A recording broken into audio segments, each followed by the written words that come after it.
The ships came on a Tuesday morning. Elena Vasquez was drinking coffee in her office at the Buenos Aires Naval Command when the sky turned dark. She looked through the window and saw something that made no sense. The sun was gone. In its place hung a shadow so large that it covered the entire city. She dropped her cup. It shattered on the floor, but she did not hear it.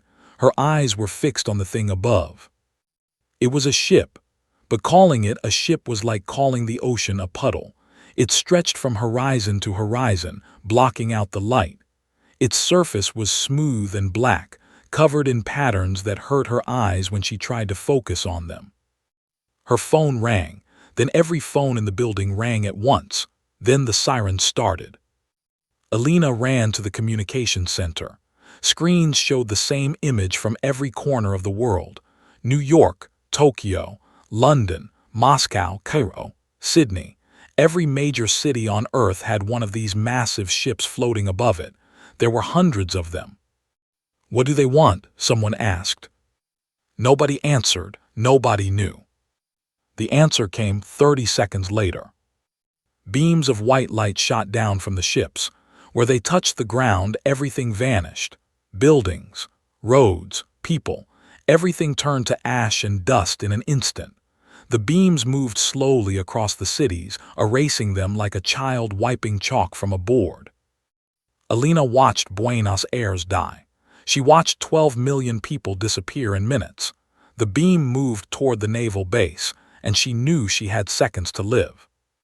Her training took over. She grabbed her second in command and ran for the emergency tunnel. The base had a submarine dock beneath it, connected to the ocean through an underwater channel. It was meant for escape during nuclear war. They made it to the submarine with 19 other officers. The captain sealed the hatch and dove deep just as the white light reached the base above them. The submarine shook violently. Systems failed and restarted, but the hull held. 300 meters below the surface, Elena Vasquez survived. Above them, the massacre continued. The Valorian Dominion had not come to conquer Earth. They had not come to negotiate or demand surrender. They had come to clean it. To them, humans were nothing more than insects living on a piece of land they wanted. You do not negotiate with insects. You do not ask them to leave. You simply remove them. Their ships were designed for this purpose. They had done it to hundreds of worlds before. The process was simple and efficient. Sterilize the surface, harvest useful resources, prepare the planet for Valorian colonists. The whole operation usually took less than 3 days. Earth was no different. The beams worked for 72 hours without stopping. They targeted population centers first, then spread outward. Farms and forests burned. Rivers boiled. Mountains cracked from the heat. When it was over, 8 billion humans had become 400 million. The survivors were scattered in places the beams had missed or could not reach. Deep mines, underground bunkers, remote islands, submarines in the ocean depths. The Valorians did not bother to hunt them down. 400 million was nothing, a rounding error. These survivors would die slowly from radiation, starvation, and despair. They were not worth the energy it would cost to kill them. The Dominion ships collected what they came for: water, minerals, certain rare elements. Then they left, moving on to their next target. A small monitoring station remained in orbit, programmed to alert the Dominion if anything unexpected happened on the surface. Nothing unexpected was supposed to happen. Earth was finished. Elena's submarine surfaced 3 days after the attack. She opened the hatch and climbed onto the deck. The sky was gray with ash. The air smelled like burning plastic and something worse, something that used to be alive. She looked toward the coast. Buenos Aires was gone. In its place was a flat plain of gray dust that stretched to the horizon. No buildings, no trees, no bodies. Everything had been reduced to powder. Elena fell to her knees. She had family in that city, her mother, her brother and his 3 children, her best friend from childhood, all gone, all turned to nothing. She screamed. The sound echoed across the empty water and died in the ash-filled air. For a long time, she could not move. The weight of what had happened pressed down on her like a physical thing. Part of her wanted to stay there until she died. Part of her wanted to throw herself into the gray water and let it take her. But another part of her, a small and cold part that lived deep in her chest, began to wake up. It was not grief. It was not fear. It was something older, something that humans had forgotten they carried inside them. It had been sleeping for thousands of years, waiting for a moment exactly like this one. Alina felt it stir. It felt like fire in her blood. It felt like ice in her mind. It felt like every ancestor she had ever had was standing behind her, watching, waiting to see what she would do. She stood up. Her hands were shaking, but her eyes were dry. "Captain," she called down to the submarine, "contact every military frequency. Find out who else survived. We have work to do." The captain looked at her with dead eyes. "Commander, what work? It is over. Everything is gone." Alina looked at the gray sky. Somewhere up there, the Valorian monitoring station watched the planet they had murdered. Somewhere beyond that, the Dominion ships were flying to their next victim, already forgetting the world they had destroyed. "No," Alina said. Her voice was quiet, but something in it made the captain step back. "It is not over. It is just beginning." She did not know where the words came from. She did not know why she felt so certain. But deep in her bones, in that ancient place that had just begun to wake, she knew one thing with absolute clarity. The Valorians had made a mistake. They had not killed humanity. They had only made it angry. And humanity, Alina was beginning to understand, had been dangerous once. Very dangerous. The kind of dangerous that made other species lock it away and hope it would forget what it was. It was starting to remember. 3 months after the massacre, strange things began to happen to the survivors. Dr. James Okonkwo noticed it first in his research bunker beneath what used to be Lagos. He had survived because he was running experiments deep underground when the beams came. 47 scientists had been in the bunker with him. They were all that remained of Nigeria's brightest minds. One morning, a young woman named Adiz came to him with fear in her eyes. She held out her hands, and James saw something impossible. Electricity danced between her fingers. Blue sparks jumped from one hand to the other like tiny lightning bolts. "It started yesterday," she whispered. "I cannot make it stop." James tested her blood. What he found made him sit down heavily in his chair and stare at the wall for a very long time. Her DNA had changed. Sequences that should have been dormant, locked away by millions of years of evolution, were now active. They were producing proteins that human bodies should not be able to make. Proteins that allowed her cells to generate and store electrical charge like a battery. Over the next few weeks, more survivors came to him with similar stories. A man who could see heat like colors. A child who could move small objects with his mind. A woman whose bones had become harder than steel. James reached out to other survivor groups through the radio networks that were slowly forming.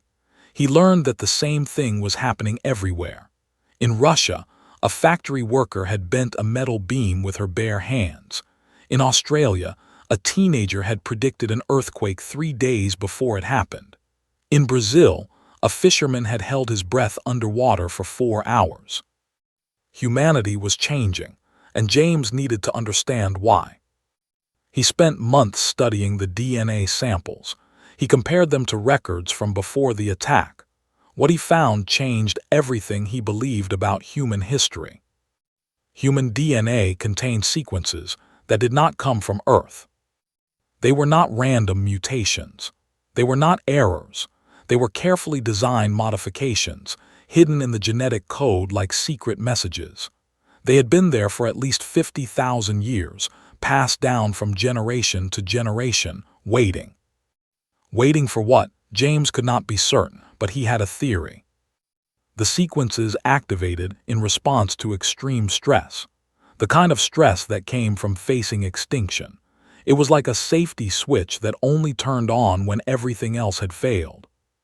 Humans were not originally from Earth, or if they were, they had been changed long ago by something that wanted them to survive, something that knew one day they might need to fight. Alina Vasquez came to Lagos 6 months after the attack. She had spent those months traveling across the devastated planet, connecting survivor groups, organizing them into something that could work together. She was not the same woman who had watched Buenos Aires die. The fire in her blood had grown stronger. The ice in her mind had become sharper. James showed her his research. He explained what he had found in the DNA. He described the abilities that were appearing in survivors everywhere. Alina listened without interrupting. When he finished, she asked only one question. "Can we use this?" James hesitated. "Commander, we do not fully understand what is happening. These abilities are unstable. Some people cannot control them. Others are being changed in ways that—" "Can we use this?" Alina repeated. James looked at her eyes. They were not the eyes of a naval commander anymore. They were the eyes of something older, something that had woken up and would not go back to sleep. "Yes," he said, "I believe we can." Alina nodded. "Good, gather everyone who has changed, test them, train them, find out what they can do." She turned to leave, then stopped at the door. "Doctor, I have been having dreams. Strange dreams about ships that swim through space like fish through water, about weapons that burn hotter than stars, about a war that happened so long ago that even the rocks have forgotten it." James felt a chill run down his spine. "I have been having the same dreams." "Everyone has," Alina said. "We are remembering something, Doctor, something we were made to forget. I intend to remember all of it." She walked out into the ruins of Lagos, where survivors were building shelters from the wreckage of their old world. The organization grew quickly. Survivor groups across the planet joined together under Alina's command. They called themselves the Remnant. They had no country, no flag, no government. They had only one goal. The Valorians would pay for what they had done. In hidden locations around the world, the changed ones gathered. They learned to control their new abilities. The woman who could generate electricity learned to throw lightning bolts that could melt steel. The man who could see heat learned to spot enemies from kilometers away. The child who could move objects with his mind learned to crush tanks like paper. But abilities alone were not enough. They needed weapons, ships, technology that could match the Valorians. This is where the dreams became important. As more survivors awakened, they began to share knowledge that came from nowhere. An engineer in Japan suddenly knew how to build reactors that produced unlimited energy. A physicist in Germany understood equations that should have taken centuries to discover. A mechanic in Mexico could look at Valorian technology and know instantly how it worked. The knowledge came in pieces, like a puzzle slowly coming together. It was not human knowledge. It was older, stranger, more powerful. It had been locked away in human minds along with the abilities, waiting for the day it would be needed. James documented everything. He created a database of abilities, knowledge, and changes. He mapped the patterns in the DNA and traced them back as far as he could. What he found was terrifying and wonderful at the same time. Humans had been warriors once. Not the kind of warriors who fought with swords and guns. The kind of warriors who burned worlds and broke fleets and made entire species surrender in fear. Something had changed them, made them forget, made them soft and peaceful and content to live on one small planet. But the old nature was still there, buried deep, and now it was waking up. Alina read James's report in silence. When she finished, she looked out the window at the gray sky. "Good," she said. "We are going to need every bit of it." In orbit above them, the Valorian monitoring station continued its watch. It detected nothing unusual. The survivors below were behaving exactly as expected, struggling, dying, fatting away.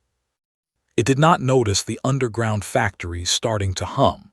It did not see the strange metals being forged in volcanic heat.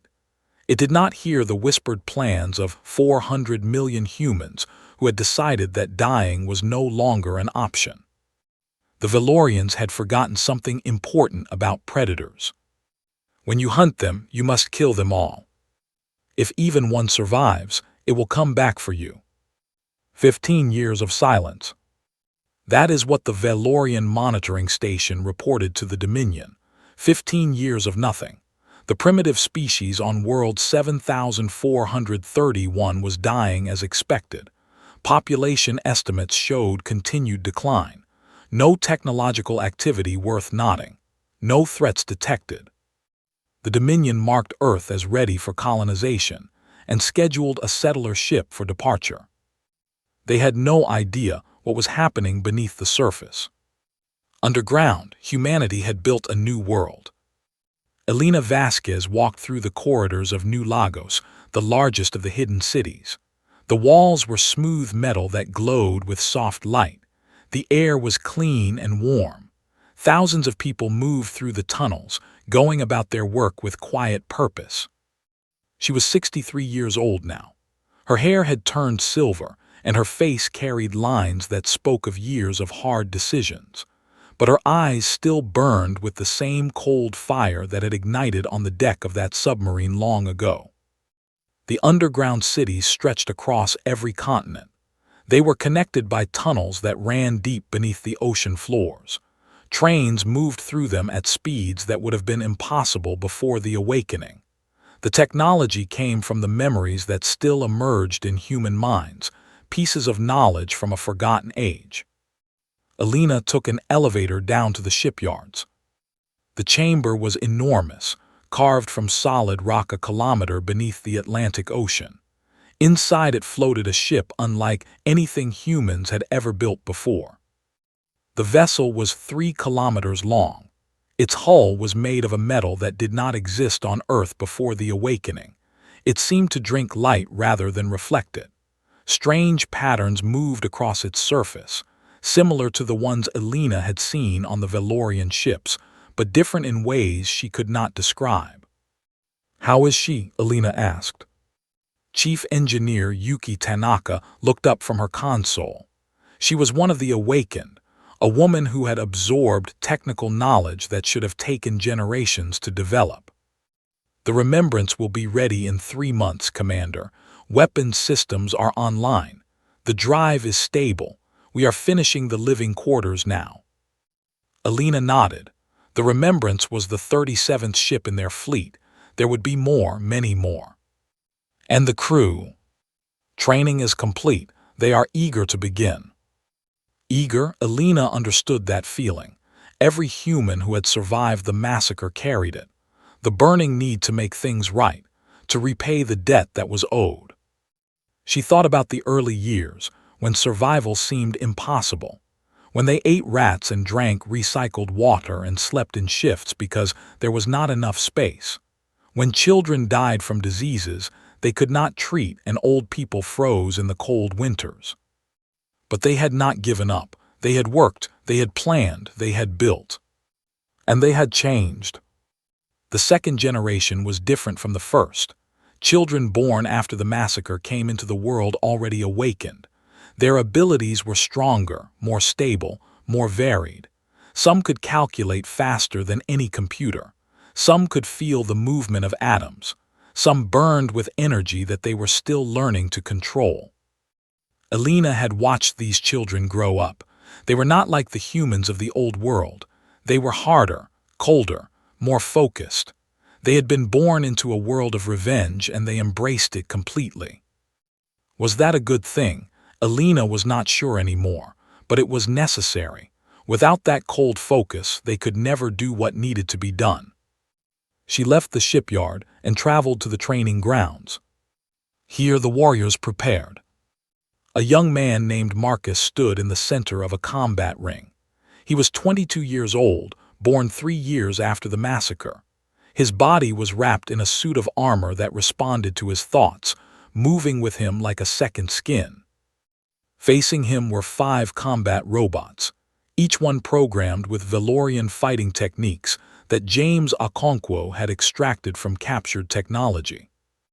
"Begin," the training master said. The robots attacked. What happened next was too fast for normal human eyes to follow. Marcus moved like water, flowing between attacks that should have been impossible to dodge. His hands glowed with contained energy. Every strike he landed destroyed a robot instantly, overloading their systems with power that no machine could handle. In 4 seconds, all 5 robots were smoking wreckage. Marcus was not even breathing hard. Alina had seen this demonstration many times, but it still amazed her. These warriors were not like the soldiers of the old world. They were something new, something terrifying, something perfect. The Valorians had weapons and ships and technology that had conquered 400 worlds, but they had never faced an enemy like this. They had never fought a species that could match them strength for strength and hate them with every fiber of their being. Alina met with her council that evening. James Okonkwo was there, old now but still sharp. Yuki Tanaka, Marcus, representatives from every major underground city. "The colonist ship will arrive in 18 months, Alina told them. 40,000 Valorian settlers. They expect to find a dead world waiting for them." "They will find something very different," Marcus said. His voice was calm, but his eyes held a hunger that Alina recognized. "This will be our first real test," James warned. "If we fail, if even one Valorian escapes to warn the Dominion, they will send their war fleets. We are not ready to fight the full power of the Dominion. Not yet." "Then we will not fail," Alina said simply. "We will destroy the colonist ship. Every Valorian on board will die, and then we will use their own computers to find their homeworlds." She looked around the table at faces that held no doubt, no mercy, no hesitation. 15 years ago, they killed 8 billion of our people. They did it without warning, without reason, without regret. They thought they were cleaning an infestation, removing pests from a piece of property they wanted. Her voice grew harder. They were wrong. They did not kill pests. They made enemies. The worst enemies they could ever imagine. Enemies who will never stop. Enemies who will never forgive. Enemies who will follow them across the galaxy and burn everything they love. She stood up. "When that colonist ship arrives, the Valorians will learn what humans really are, and they will have just enough time to be afraid before they die." The council members nodded. There were no objections, no second thoughts, no mercy. Above them, the Valorian monitoring station continued its silent watch. It reported nothing unusual. The planet below showed no signs of life worth noting. In 18 months, the colonial ship Endless Horizon would arrive carrying 40,000 Valorians, ready to start their new lives on world 7431. None of them would survive to see the sunrise. The silent years were almost over. The time for vengeance was about to begin. The colonial ship Endless Horizon dropped out of faster-than-light travel exactly where the navigation computers said it should. World 7431 hung in the blackness of space, a blue and green sphere that looked perfect for colonization. Commander Telas Var stood on the bridge and looked at the planet with satisfaction. 40,000 Valorians behind him were waking from their travel sleep, eager to begin new lives on this empty world. "Scan the surface," he ordered. The sensors swept across the planet. The operator frowned at her screen. "Commander, I am detecting a life sign on the surface. Just one, in the southern continent." Telas Var raised an eyebrow. "One survivor, after all this time." "It appears so, Commander. A single biological reading, standing alone in an open area." Telas Var considered this. One primitive survivor was nothing to worry about, but it was unusual. The sterilization should have been complete. "Prepare a landing party," he said. "I will go down personally. This might be interesting." His officers looked surprised. It was not normal for a commander to handle such a small matter himself, but Var was bored after the long journey. A little curiosity would break the routine. The shuttle descended through the atmosphere and landed on a flat plain that had once been the city of Buenos Aires. Gray dust stretched in every direction. Nothing grew, nothing moved, except for the woman standing in the middle of it all. Var walked toward her with 4 guards at his back. As he got closer, he studied the primitive with interest. She was old for her species, silver hair, weathered face. She wore a simple gray uniform with no decorations. Her hands hung at her sides empty. But her eyes. Var had conquered 12 worlds in his career. He had seen many species face their doom. Some begged, some fought, some simply gave up. He had never seen eyes like these. They were not afraid. They were not desperate. They burned with something that made him uncomfortable in a way he could not explain. "I am Commander Var of the Valorian Dominion," he announced. "You are trespassing on Dominion property. Identify yourself." The woman smiled. It was not a friendly smile. "My name is Alina Vasquez," she said. "I am commander of the human remnant, and you are standing on the graves of 8 billion of my people." Var felt a flicker of unease. Something about this situation was wrong. One old woman should not be standing here like she owned the planet. She should be running, hiding, begging for her life. "Your species was cleansed from this world 15 years ago," he said. "You should be dead." "Yes," Alina agreed. "We should be, but we are not." She raised one hand. The sky exploded. Ships rose from the oceans. Ships burst out of mountainsides. Ships dropped their hiding shields and appeared from empty air. Dozens of them, hundreds of them, dark shapes that moved with impossible speed, surrounding the colonial vessel in seconds. Var stared upward, his mouth open. This was impossible. The monitoring station had detected nothing. Where had these ships come from? How had primitives built such things? "What?" he started to say. The battle was already over. Human weapons were not like Valorian weapons. They did not fire beams or missiles. They reached out with something else, something that touched the endless horizon directly and tore it apart from the inside. The great colonial ship crumpled like paper. Its hull collapsed inward. Its engines went dark.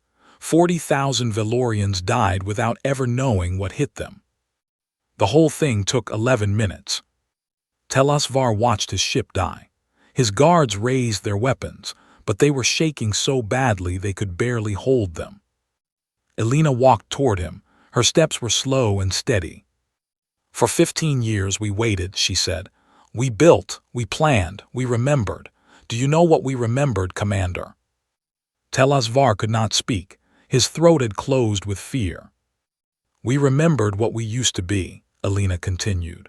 "Before we forgot, before we became soft and peaceful and content, we used to be something else, something that made other species lock us away and hope we would never wake up." She stopped in front of him. She was small compared to a Valorian, barely reaching his chest, but somehow she seemed larger, older, more dangerous than anything he had ever faced. "You woke us up," she said, "and now we are going to repay the favor." She gestured to her guards. They took Var and his soldiers prisoner.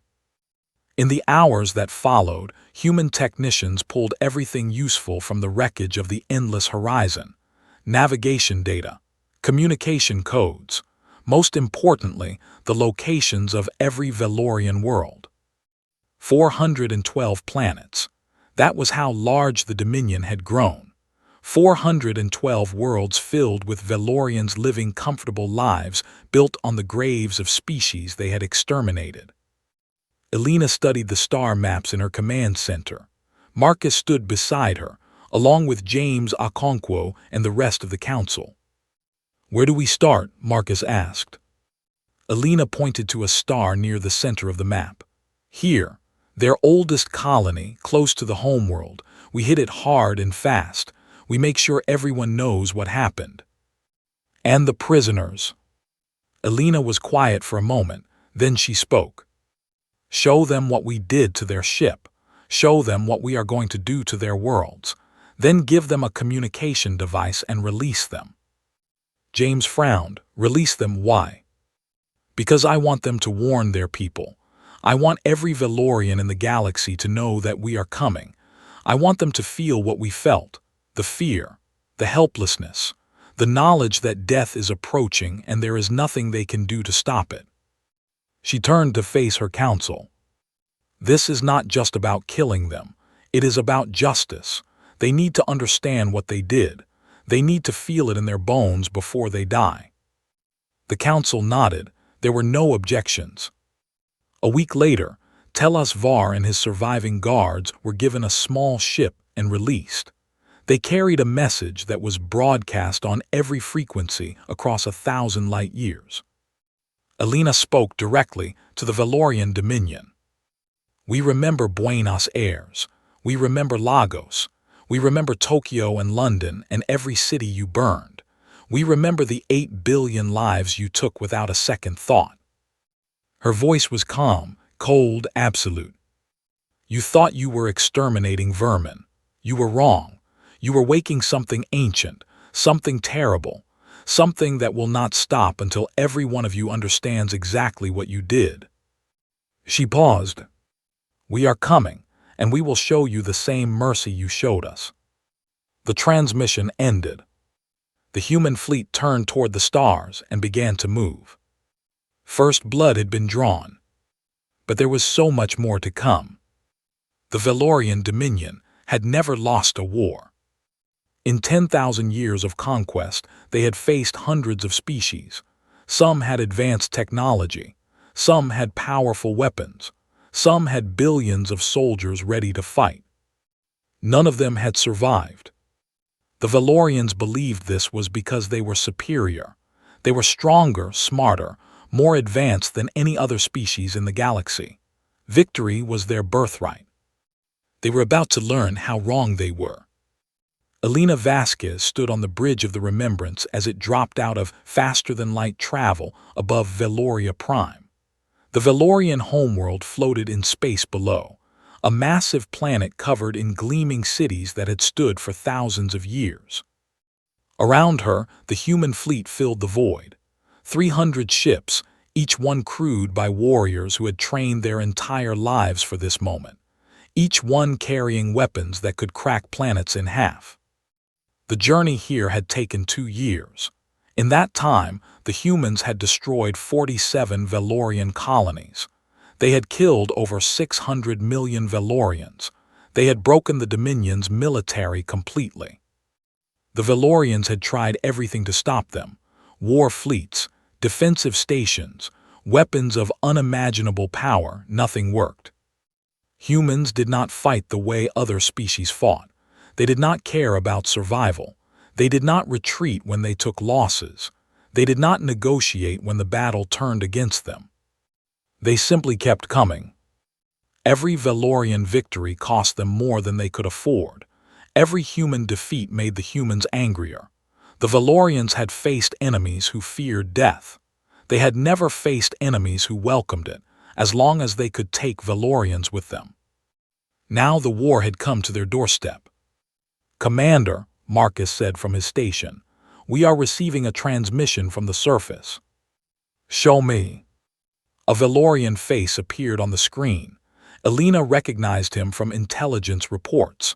High Chancellor Milos, leader of the Dominion. He looked old, tired, broken. "Humans," he said, "I am authorized to discuss terms of surrender." Alina studied him without expression. "We accept your surrender," she said. "Shut down all weapons and defenses. Prepare for occupation." Milos shook his head. "You misunderstand. I am offering our surrender in exchange for the survival of our species. We will pay reparations. We will give you technology, resources, territory, anything you want." Alina was silent for a long moment. "High Chancellor, Do you remember what your people did to Earth? Milos hesitated. That was a standard clearing operation. We did not know. You did not know we were people, Alina finished. You did not care. To you, we were insects, vermin, something to be removed without a second thought. Her voice grew harder. 8 billion, that is how many you killed. Mothers and fathers, children and grandparents, scientists and artists, farmers and teachers. 8 billion individual lives, each one precious and irreplaceable, and you burned them all without even bothering to learn their names. Milos swallowed. That was a mistake, a terrible mistake. We understand that now, but surely you cannot hold an entire species responsible for. Your species cheered, Alina interrupted. When the cleansing fleet returned from Earth, your entire civilization celebrated. You had parties, festivals.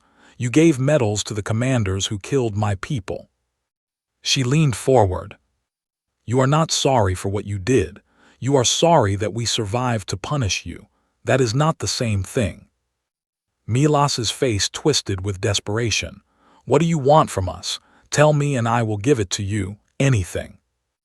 Alina looked at him with eyes that held no mercy.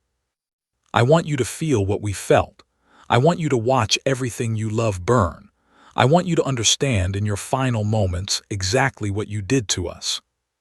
She paused. I want justice. The transmission ended. Marcus turned to Alina. Commander, our ships are in position. Weapons are ready, awaiting your orders. Alina looked out at Veloria Prime. 12 billion Velorians lived on that planet. Civilians, families, children who had never hurt anyone. Part of her knew what she was about to order was wrong. Part of her still remembered the woman she had been before the massacre, a woman who believed in rules and laws and mercy. But that woman had died in Buenos Aires, along with everyone else. The woman who remained had only one purpose, one driving need that burned in her blood every second of every day. Revenge. Begin the attack, she said. The human fleet opened fire. Other species in the galaxy had been watching this war with growing horror. Ambassadors from a dozen civilizations had sent messages pleading for restraint.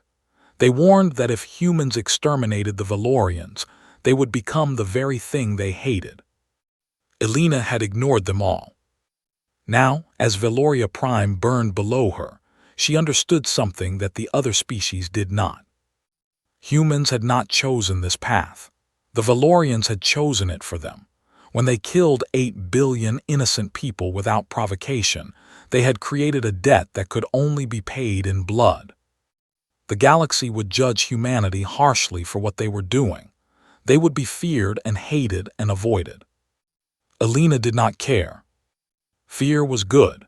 Fear would keep other species from making the same mistake the Velorians had made. Fear would ensure that no one ever looked at Earth and saw easy prey again. The battle lasted for 3 days. When it was over, Veloria Prime was silent.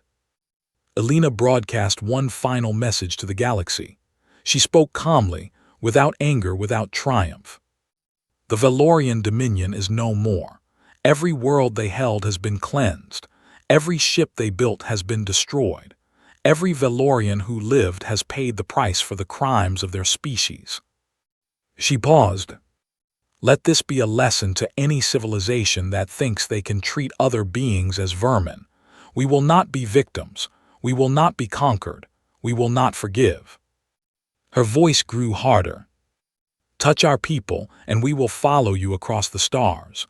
We will burn your worlds and break your fleets and hunt you until your species exists only in memory. This is not a threat. It is a promise. She looked directly into the camera. Humanity remembers.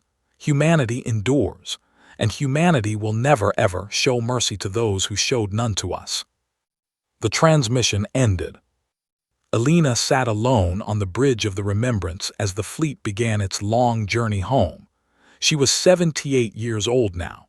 She had spent most of her life preparing for this moment. She should have felt satisfied, triumphant, at peace. Instead, she felt empty. The fire that had burned in her blood for decades was finally dying. The ice in her mind was beginning to melt. Without the need for revenge driving her forward, she was not sure who she was anymore. James Okonkwo entered the bridge. He sat down beside her without speaking. "Is it over?" Alina asked quietly. James considered the question. "The war is over," he said. "But what comes next might be harder. We have to rebuild. Not just cities and technology. We have to rebuild what it means to be human." Alina nodded slowly. "Can we, after everything we have done?" "I do not know," James admitted. "We have become something new, something harder. We cannot go back to what we were." He looked out at the stars. "But perhaps we can become something better, something that honors the memory of those we lost without being consumed by their deaths." Alina closed her eyes. She thought of Buenos Aires, of her mother and her brother and his children, of the 8 billion who had never seen it coming. "Never again," she whispered. James nodded. "Never again." The human fleet sailed home through the silent void, carrying survivors who had become conquerors, and conquerors who now had to learn how to become something else. The galaxy watched them go and remembered. They would never forget. Neither would humanity.